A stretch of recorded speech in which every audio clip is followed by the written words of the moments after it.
On this edition of Sightings, 20 years ago, a military helicopter was attacked by an unknown craft in the skies above Cleveland, Ohio.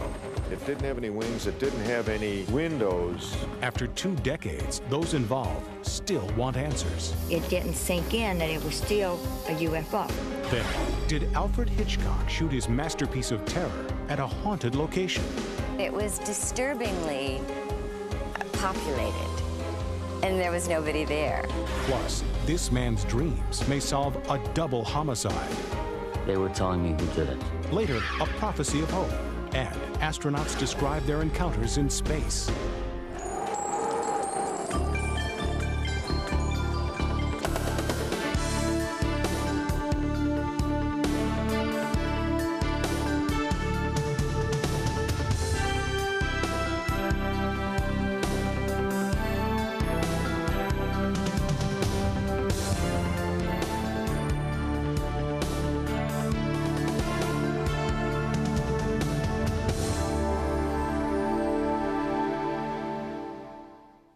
Welcome to Sightings. I'm Tim White. Virtually unknown by all but the most dedicated ufologists, a confirmed sighting in Mansfield, Ohio may be the most significant UFO encounter to date. Why isn't Mansfield, Ohio in the pantheon of UFO hotspots? Because the key witnesses wouldn't, or were instructed not to, talk publicly. Until now. It was October 1973. A Cleveland, Ohio police detective asked his partner to meet him in an interrogation room. The cop wanted to make a report about the strangest thing that had ever happened to him, and he wanted it on tape. Today is October the 19th, 1973, and the time is approximately 2 p.m. I have with me in my office at the present time Detective John Healy. Healy's going to describe in his own way of an incident that had occurred last night. Okay, we left Port Columbus Airport at about 10:30 last night. And about 11 o'clock, which is halfway... The tape you are listening to is an important historical document. It is a permanent record of a UFO encounter that occurred on the night of October 18th, 1973, as witnessed by Detective John Healy. It had a steady red light on its nose. It was cigar-shaped, and it had a green light shining down out of the aft end. When Detective Healy wasn't on the beat, he was an Army Reserve medic. On the night in question, Healy and 3 other reservists were returning to Cleveland via helicopter from their annual Army physical. Over the town of Mansfield, Ohio, all 4 men made contact with a UFO. Detective Healy now speaks publicly about the incident for the first time in 20 years. We were almost involved in a mid-air collision with an object that was coming out of the east, heading west toward us. I noticed a red light on our port side going south. It was a big red light, but I didn't think anything of it. I thought it would be the port wing of another aircraft. We saw it kept coming at us, and it was a clear night, unlimited visibility. It didn't have any wings. It didn't have any windows, as you would see on a conventional aircraft. Healy was not the only witness. All 4 crew members saw the UFO, and the 2 pilots filed official military reports detailing their versions of the near-deadly UFO encounter. But Healy is the only one who, 2 decades later, is willing to speak out. He described for Sightings what all 4 crew members attested to when they signed this affidavit. This was an object that moved at a very fast rate of speed. It saw us probably before we saw it. It just tracked us because we had all our navigation lights on and running and blinking. And then it started back toward us again. Maybe it had never seen a helicopter at night. The UFO appeared to be threatening the helicopter, maneuvering toward it on a collision course. The pilot was flying in the right seat. He had to take the controls, and he put the helicopter into a dive.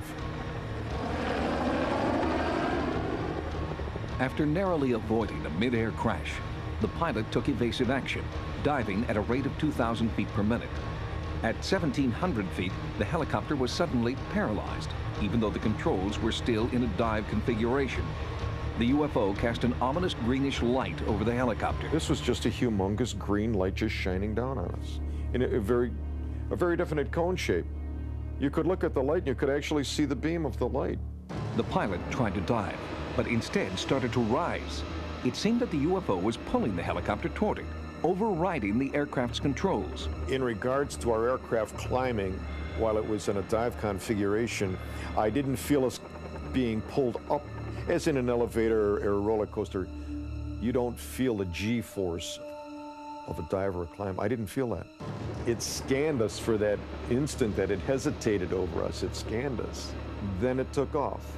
After the object went off to the west, the helicopter pilot noted that although he had been in a descent and his controls were in the configuration for a descent, the helicopter had actually risen to 3,800 feet. Jenny Zeidman was part of a research team from CUFOS, the Center for UFO Studies, that investigated the Mansfield encounter for more than 3 years. The interviews, military reports, and diagrams compiled by CUFOS make Mansfield one of the most well-documented UFO encounters ever. My analysis of this case showed that the object was under continual observation for 5 minutes, perhaps even more. Despite the impeccable credentials of the 4 military men, the Center for UFO Studies searched for ground eyewitnesses that could corroborate the sighting, and they found them. The DeLong family was driving on the outskirts of Mansfield when they saw a helicopter hovering in the wake of a UFO. The kids kept hollering. They wanted to stop. They wanted to stop. She finally stopped the car, and I jumped out. I remember the whole top of the sky was lit up a dull fluorescent green. I looked out, and the helicopter was just sitting there in midair with this object over it. And to be honest, it scared me. I was scared at that time. But it didn't sink in that it was still really something, a UFO. The DeLongs were interviewed 3 years after the fact by Warren Nicholson, director of the Civil Commission on Aerial Phenomena. He grilled the family about what they had seen. I was a little bit doubtful at first that maybe they had just read the story in the newspaper, but they knew things that hadn't been in the article. From the multiple interviews we had with them, you could tell that they were scared. This brought together 2 groups of witnesses. It established the exact location of the event. We were able to compute the flight path of the helicopter. Legendary UFO researcher Dr. J. Allen Hynek compiled sketches of the event drawn by the flight crew and conducted in-depth interviews about every aspect of the encounter. At the same time, the military was conducting their own investigation. They ruled the incident a near miss with an unidentified craft. Their findings were inconclusive in large part because the radio transmissions between the helicopter and the tower had mysteriously disappeared. Was the tape erased to cover up the encounter? Or could the UFO have intentionally obliterated the transmission? Coincidentally, many other onboard instruments continued to malfunction weeks, even years after the incident. The aircraft number was 15444. That was the aircraft we were in that night. She was never any good after that. She was the hangar queen after that. They could, the radios would never work right, navigation instruments, nothing. The skeptics immediately came up with the idea that this was a meteor. Well, there's no way this could have been a meteor. It lasted for 5 minutes. No meteor takes 5 minutes to cross the sky from horizon to horizon. As far as I'm concerned, the case will not be concluded until we have identified this object. But after 21 years, the trail is growing cold. The Mansfield UFO will never be investigated by our military the way Detective Healy once took for granted that it would be. Quite something. Anything further comes along, I'd just be interested in knowing. Oh, no problem. We've got a reserve meeting the 3rd of November, and if nothing else, I'll find out how far the report's gone from there. Thanks ever so much. When Sightings continues, did Alfred Hitchcock know this movie location was haunted? He would always choose places that would have a mystique about them. Alfred Hitchcock was film's undisputed master of suspense. He created some of Hollywood's most memorable moments of terror. The shower scene in Psycho, the dizzying staircase in Vertigo, and the ominous ravens who perched atop a quaint schoolhouse in The Birds. Well, that schoolhouse wasn't a set. It was a real building in a real town. And the real family who lives there now believes that it's haunted. People come here to see this building because that movie somehow affects them. I don't know. Maybe it's the idea of nature finally getting back at human beings. It was sheer terror, created by the sheer genius of Alfred Hitchcock. He took a real schoolhouse in Bodega, California, and transformed it into a nightmare. But according to The Birds' leading lady, Tippi Hedren, Hitchcock chose the old schoolhouse for a reason. He would always choose places that were of interest and that would have a mystique about them. I mean, you looked at it up on that hill, and it was really quite almost a bit foreboding, but it was disturbingly populated, and there was nobody there. Today, the movie crew and their make-believe world are long gone. But some people believe that the inexplicable force that once drew Hitchcock here is still at work and stronger than ever. Oh, there are bumps on the wall, voices in the hallway, sounds on the stairs. Sometimes I hear a woman singing, or maybe it's a little girl, I don't know. The sounds of childhood have been heard in the schoolhouse since it was built in 1873, and not much in Bodega has changed since then. First thing we did, we'd get in lines out in front of the school and pledge allegiance to the flag. It was called the Potter School, and for 85 years it educated the town's children, and the upstairs meeting room also served as the community's social center. They used to hold plays upstairs, and they'd have dances and things like that, and then kind of dwindled down. But in 1962, the county declared the Potter School unsafe and closed it down. The children were moved to a new, more modern school. But strange phenomena around the building suggest some of the students didn't want to leave their alma mater.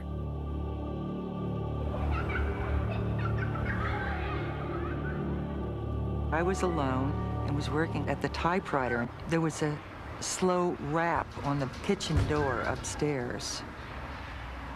And I stopped typing, and then I saw the doorknob turn.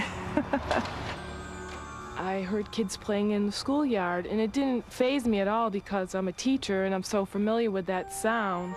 And of course, I knew that there were no children here and hadn't been for a long time. The Potter School has been lovingly restored by the Taylor family. And since 1970, 3 generations of Taylors have called the old schoolhouse home.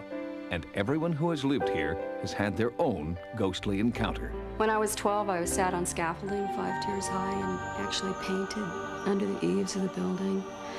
And from the very beginning, it was very spooky. After we were here at night, we began to hear sounds and steps and things that were all friendly.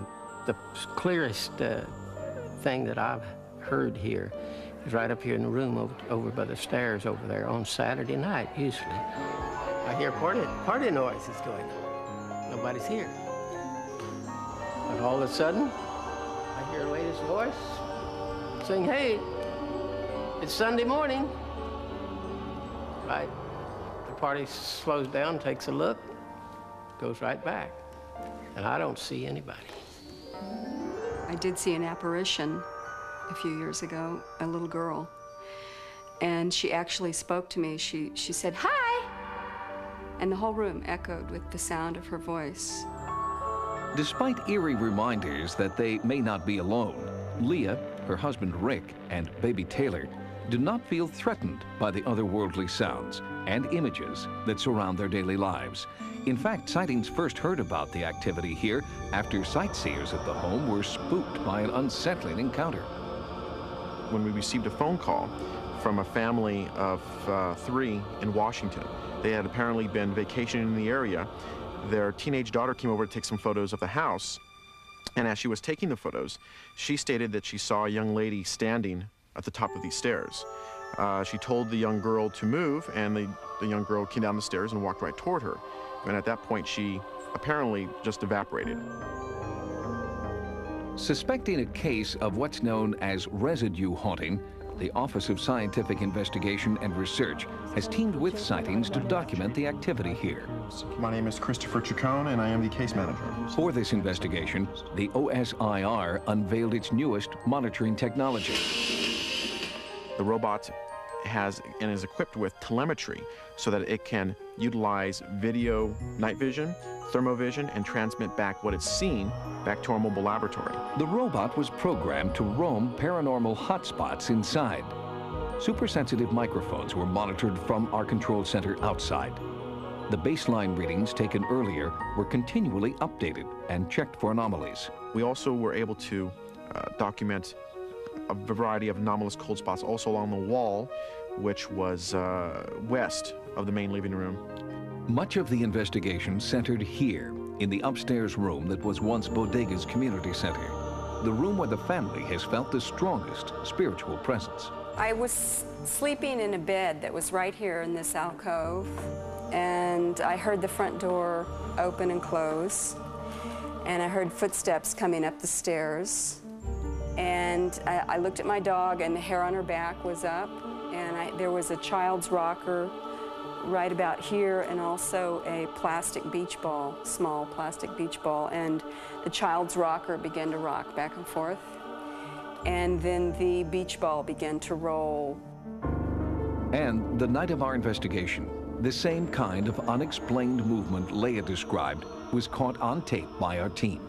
Yeah, wait a minute. That thing should stop by now. That's odd. The swinging lamp seemed to be an eerie sign that some unknown force was at work.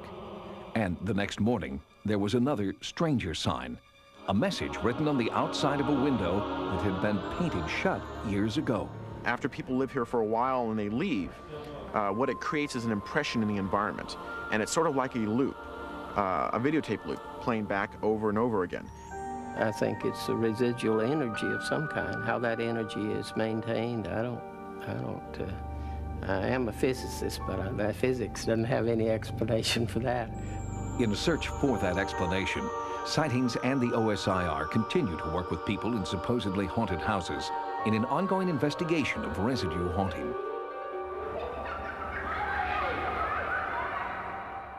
Despite the ghostly activity, the family that owns the supposedly haunted house in Bodega Bay is not moving. They told Sightings that a little paranormal phenomena is a small price to pay for life in paradise. Next, they're in search of hope and enlightenment, and some believe this book has the answers. It's a book about sensing another way of life. Self-styled prophets have been predicting the end of time since the beginning of time. So far, fortunately, they've been wrong.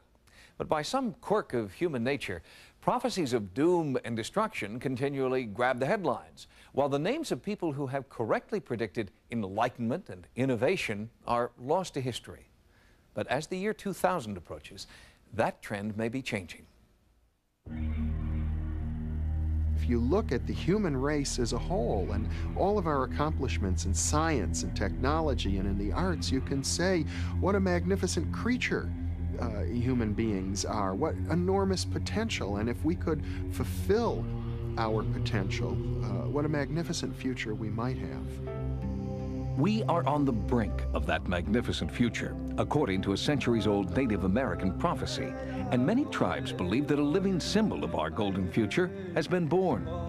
Seers from the Lakota tribe have predicted that a new age of global harmony will occur when a white buffalo is born, and the father of that white buffalo dies right after the birth. A rare event, statistically near impossible, but one that has come to pass in rural Wisconsin. If they'd have told me that a month ago, a year ago, 10 years ago, I'd have laughed at them. But I guess we got chosen, I don't know why. The white calf born on the Hyder farm is, genetically speaking, 1 in a million.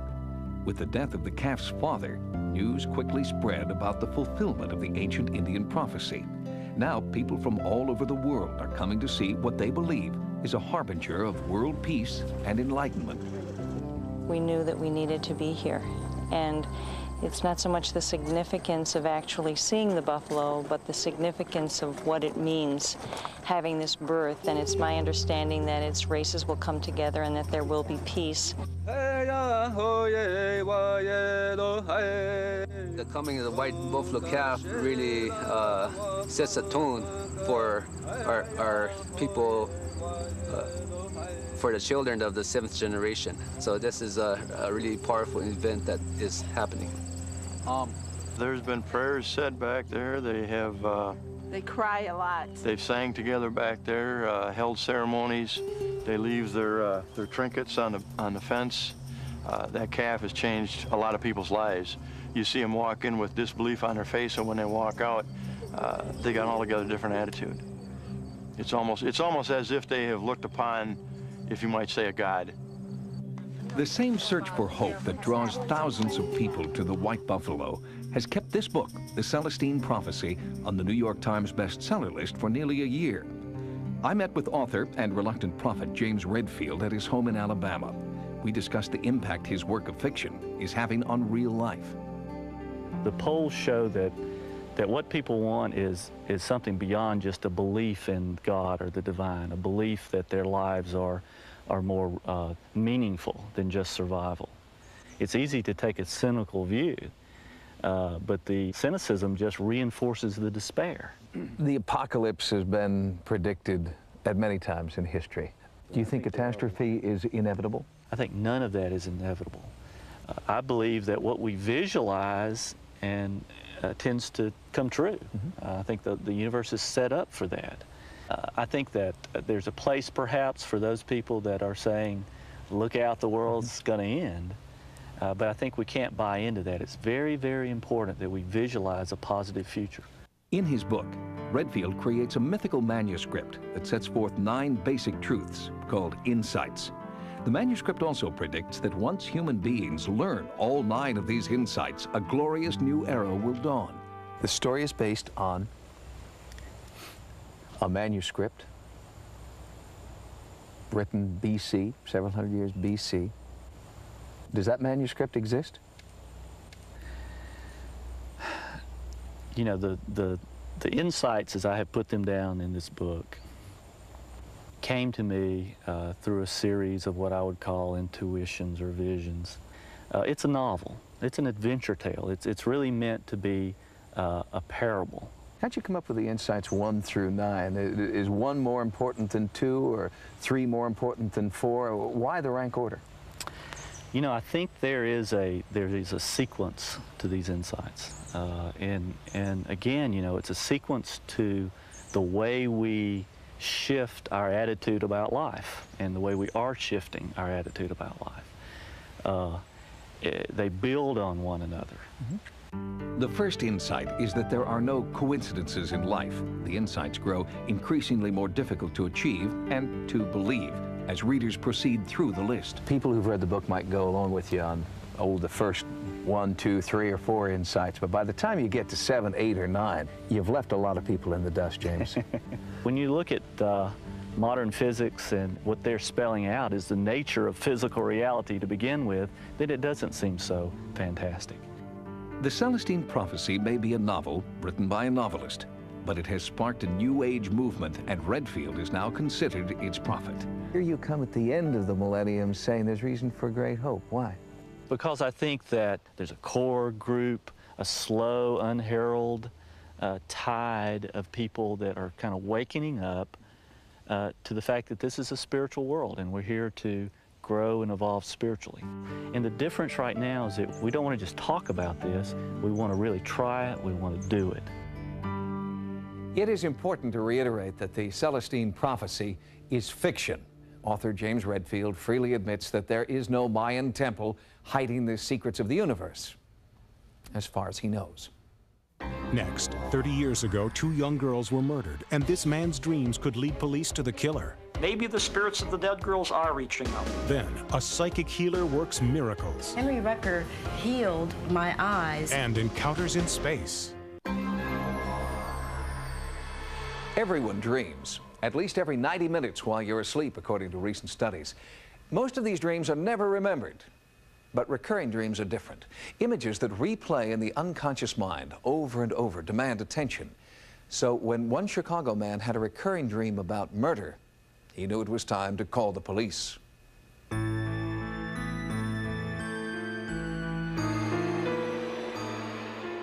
the winter of 1989, they began. The first one, I woke up out of a sound sleep, and the girls were screaming. They were telling me who did it, who was responsible for it. The dreams continued from there.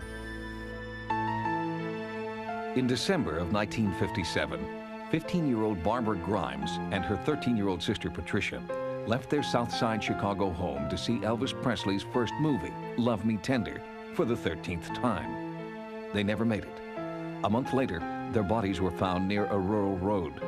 Autopsies ruled that the sisters had died of exposure, and the case was closed. 32 years later, in 1989, the case was just opening for Charles Byerly.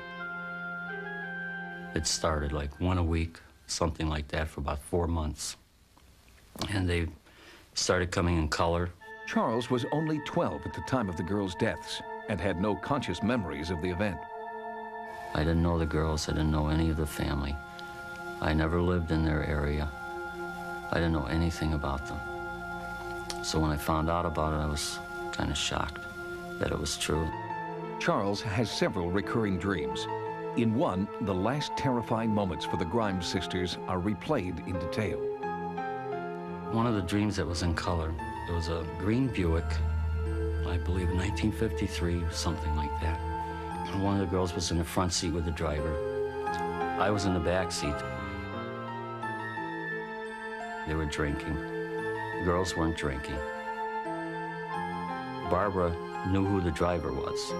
She knew who he was because that's the reason they got in the car. The radio was going, you know, everything was fine. Everybody was laughing, having a good time, and then all of a sudden, it wasn't a good time anymore. It became serious. They were in trouble. It got worse as it went along. Everything became like a nightmare. It really wasn't considered a dream to me anymore because it all seemed so real, like I knew them or something. I've known them all my life, and I never did. You know, that's how close I became with them in my dreams.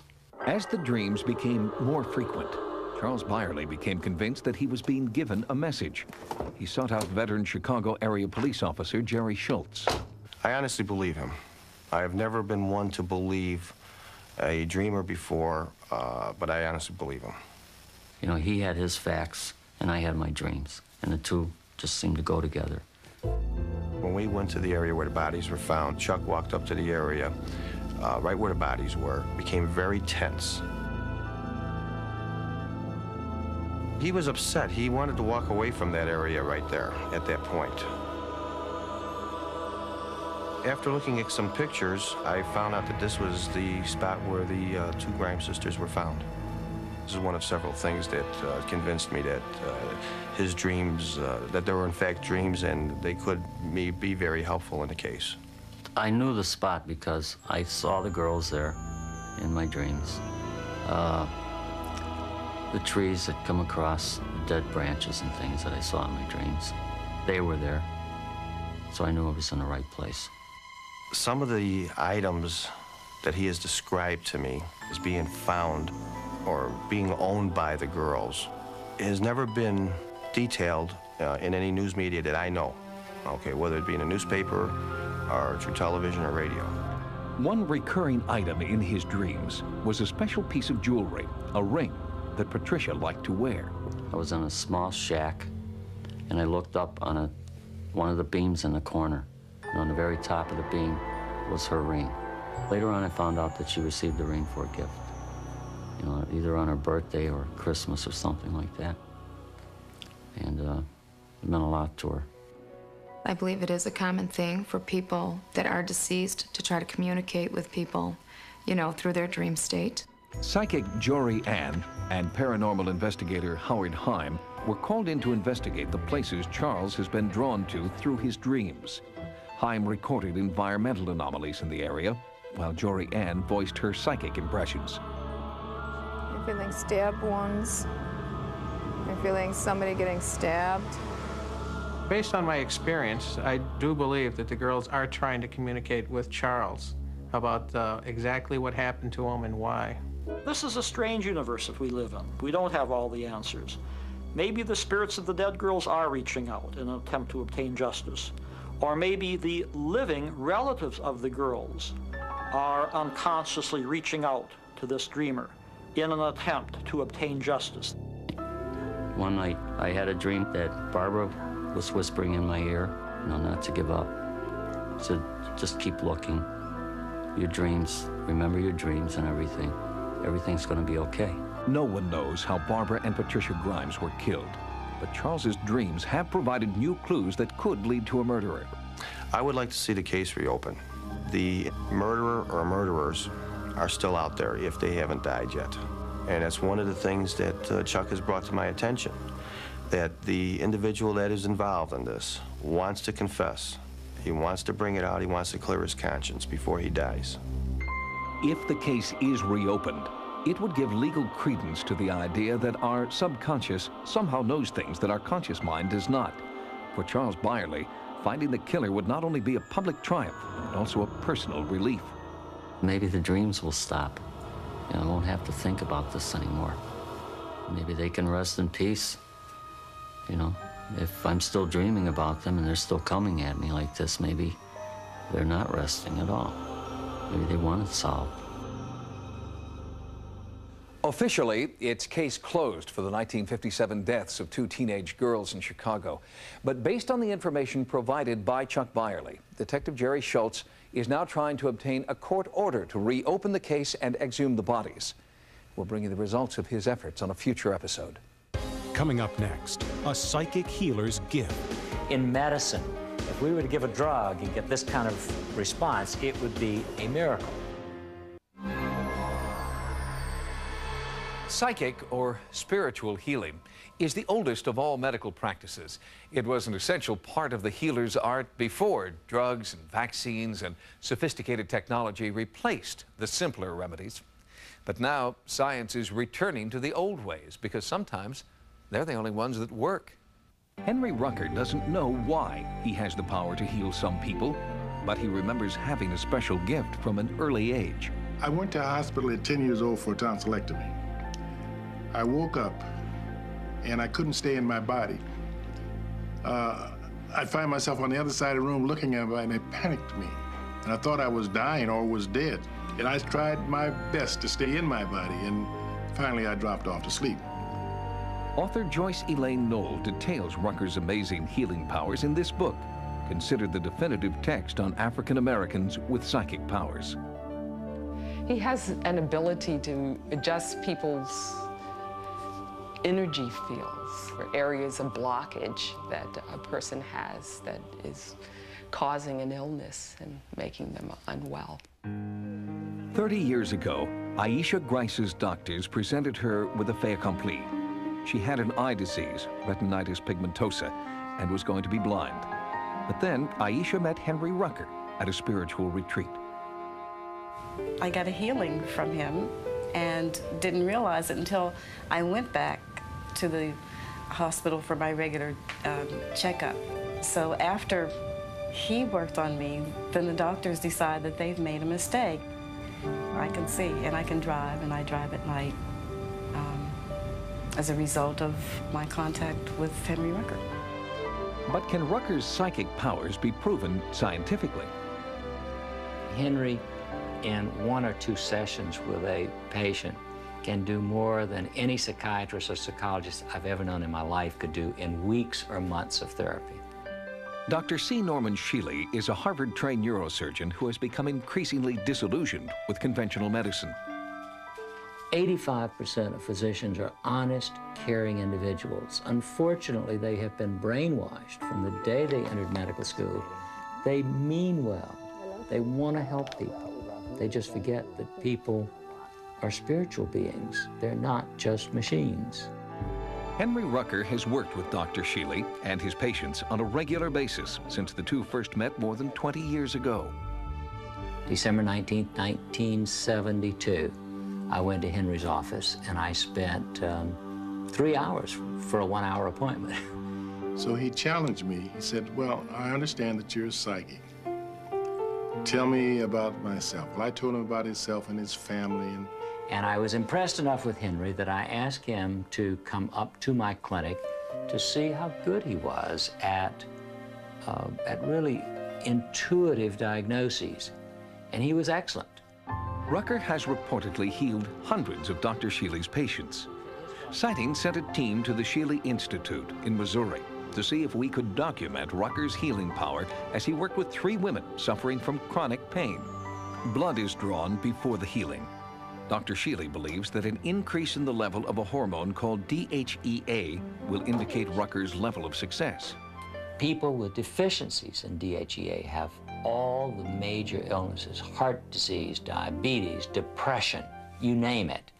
If the DHEA goes up on these patients, any one of them, even 10% in such a short period of time, I will consider that a near miracle of healing, because DHEA really doesn't change significantly on a day-to-day basis. Very seldom have I worked on a person that didn't feel better in some way. I can hardly remember a time when that happened. For the most part, something happened every time I've made a healing effort. You have to keep in mind that my thing is a spiritual thing, and that I really don't have a personal control over what happens. Intuitively, I feel very strongly that these 3 people are going to be helped tremendously. Done. Immediately after the healing sessions, blood was drawn again. After independent lab testing, Dr. Sheely shared the results with his patients. Amazingly, in each case, the level of DHEA increased substantially after Henry Rucker applied his healing technique. In medicine, if we were to give a drug and get this kind of response, it would be a miracle.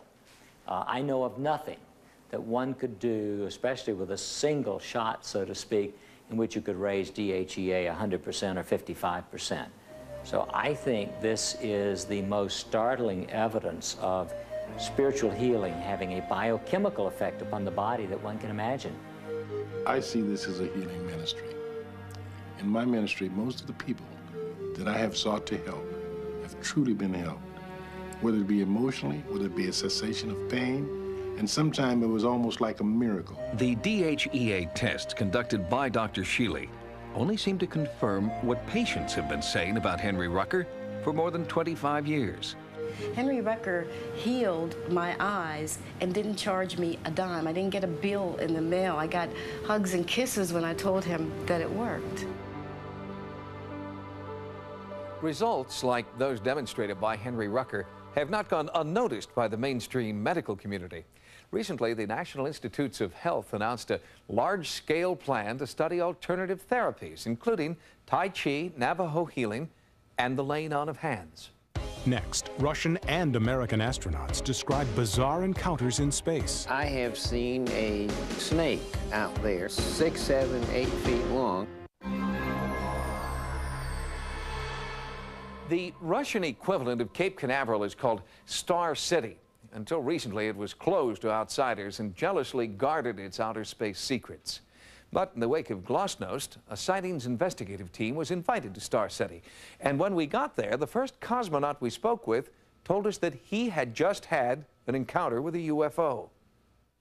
Sightings went to investigate cosmonaut sightings of UFOs, sightings similar to those reported by American astronauts, but dismissed by American scientists. A lot of things we see on the picture from space are things we're used to seeing here in the control center down here in Houston. They're ordinary events that surround the spaceship. Pieces coming off, water dumps, pieces of ice, insulation. They're just little pieces 10, maybe 20 feet away from the camera. But within the Soviet space program, cosmonauts insist that they have seen more than just floating scraps of space junk. I think that we are not alone in the universe. I believe that someone or something of extraterrestrial origin has visited Earth. In April of 1979, cosmonaut Viktor Afanasyev lifted off from Star City to dock with the Soviet Soyuz 6 space station. But while en route, something strange happened. cosmonaut Afanasiev saw an unidentified object turn toward his craft and begin tailing it through space. It followed us during half of our orbit. We observed it on the light side, and when we entered the shadow side, it disappeared completely. It was an engineering structure made from some type of metal, approximately 40 meters long with inner holes. The object was narrow here and wider here, and inside there were openings. Some places had projections like small wings. The object stayed very close to us. We photographed it, and our photos showed it to be 23 to 28 meters away. In addition to photographing the UFO, Afanasiev continually reported back to Mission Control about the craft's size, its shape, and position. When the cosmonaut returned to Earth, he was debriefed, told never to reveal what he knew, and had his cameras and film confiscated. Those photos and his voice transmissions from space have never been released. It is only now, with the collapse of the Soviet Union, that Afanasiev feels he can safely tell his story. It is still classified as a UFO because we have yet to identify the object. Spaceflight itself broadens your horizons to the point which you kind of open up to possibilities.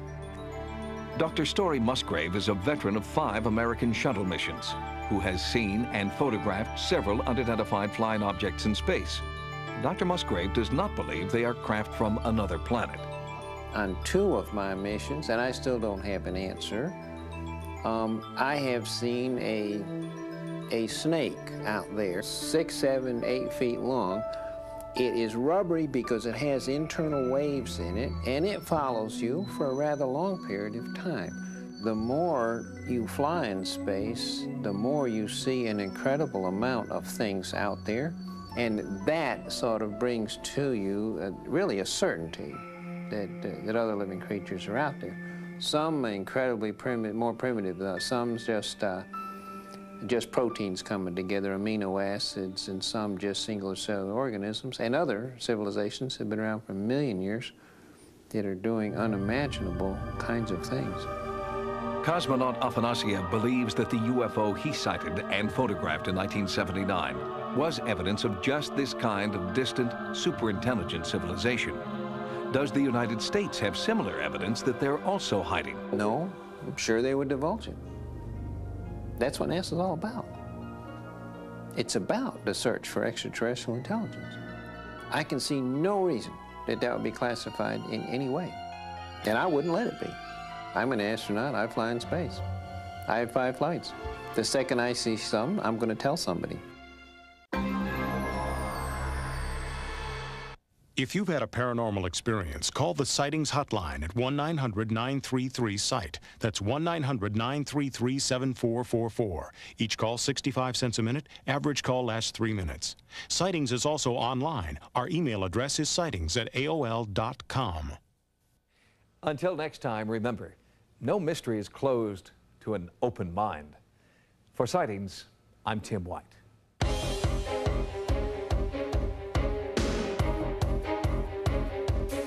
Next on Sci-Fi, The Sentinel.